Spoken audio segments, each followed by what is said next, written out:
Our goal here is to, extract the really important stuff from this specific standard and figure out why it matters in Islamic finance. So, okay, let's unpack this. So you're on Tunyen, Tunshiuntons. What exactly are we looking at here? Right. So what we have is precisely Shari'ah and its title tells you the focus, Ijarah and Ijarah Muntaya Bittamleek. And crucially, it's issued by this body. Okay, that's a mouthful. What's the translation? Yeah. It translates to the Accounting and Auditing Organization for Islamic Financial Institutions. Most people just call it AAOIFI. AOIFI. AAOIFI. Got it. And what's their role? I mean, how much clout do they have when it comes to Sharia-compliant products? Oh, they're hugely influential. AAOIFI is really a key international standard-setting body for the entire Islamic finance world. So when they issue a standard, it's not just like a friendly suggestion. It really lays down the definitive rules, the guidelines for these specific contracts. Definitive rules, okay. Yeah, ensuring consistency, making sure everything is compliant, clear, right across the industry globally. It's kind of the authoritative blueprint for how these deals have to be structured to be properly Sharia compliant. A blueprint. I like that. So it's how they make sure principles like avoiding interest, riba. Exactly. Riba. And what was the other one? Gharar. Excessive uncertainty. That's right, Gura. It's how those core principles are actually, baked into the financial products people use every day. Makes perfect sense. So, okay, we've got Ijarah, which is basically a lease, right? Broadly speaking, yes. A lease contract. And Ijarah Muntaya Bittamleek, that's more like a lease-to-own setup. Precisely.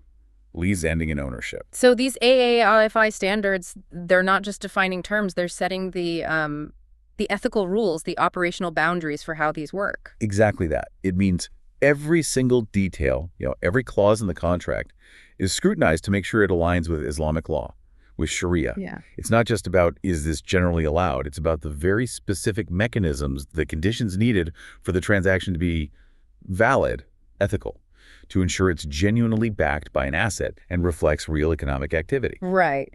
Okay, now this is where it gets really interesting because the piece of source material we have gives us one very, very precise statement from this standard. It's like a little window right into how it works. The rule, translated, says, if the asset will be owned by the institution through purchase from the promising lessee. And that line, short as it is, it tells you a lot about how meticulous these standards are. Yeah. It describes a very specific situation inside one of these lease-to-own Ijarah Muntaya Bittamleek contracts. You've got two parties involved, right? Right. The institution, that's usually your Islamic bank, the lessor and the promising lessee, that's the person or company leasing the item, aiming to own it eventually. Okay, institution and promising lessee. But here's the part that made me pause. The institution buys the asset from the lessee. That feels backwards for a lease to own. Wouldn't the bank own it first? You've hit on exactly the nuance this clause is designed to address. It might sound counterintuitive at first glance, but what's fascinating here is seeing how the standard focuses on laying out the very specific Sharia-compliant ways ownership can transfer. This particular mechanism, it's describing what's essentially a sale and leaseback arrangement. Sale and leaseback. Okay, explain that. So imagine the lessee, the customer, already owns an asset. Maybe it's equipment or a building. They sell that asset to the financial institution. Then the institution immediately leases that same asset back to the original owner, who is now the lessee under an Ijarah contract. And crucially, that contract includes a promise that the lessee will eventually buy the asset back from the institution, completing the Muntaya Bittamleek part, the ending in ownership. I see. So the lessee gets funds from the initial sale, but keeps using the asset through the lease and eventually owns it again. Precisely. And this rule is vital because it makes sure this isn't just a trick, a loan dressed up as something else. It requires a genuine transfer of ownership, first to the institution, then back to the lessee. Preventing it from being just a loan in disguise, which comes back to avoiding riba, the interest component. Absolutely. That's fundamental. It ensures the whole structure is genuinely asset-backed, tied to a real economic activity, the use of the asset via the lease, rather than just being about money, lending money. It upholds those core Sharia principles like risk sharing and tangible asset backing. So it's not just some minor technical point, it's actually a core safeguard for the whole ethical framework. Definitely.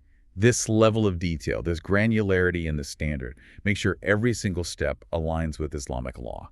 That really does clarify things. Okay, so thinking about this precision, these specific stipulations, how does this kind of detail help set Islamic finance apart from conventional finance? and maintain its, unique ethical basis. Well, this kind of detailed standardization, even in what looks like a tiny clause, is absolutely foundational. It builds trust. It creates transparency. When you have really clear, specific rules like this one, everyone involved knows exactly where they stand, their rights, their obligations. There's less room for ambiguity, for disputes, especially when you're trying to stick to religious principles. Right. Clarity is key. It really is. It helps differentiate these products clearly. And Standard 9, it doesn't just cover this one sale and leaseback scenario. It also lays out rules for, who's responsible for maintaining the asset during the lease, what happens if someone wants to end the lease early, how risks are shared between the lessor and lessee. It covers the whole life cycle of the lease. Pretty much. All designed to ensure every part of the Ijarah contract aligns with Shari'ah. It's about constructing an entire financial system on these clear ethical foundations. Wow, what a fascinating glimpse into that world. So just to recap for everyone listening, we dove into Sharia Standard 9, which governs Ijarah leasing and Ijarah Muntaya Bittamleek, lease to own.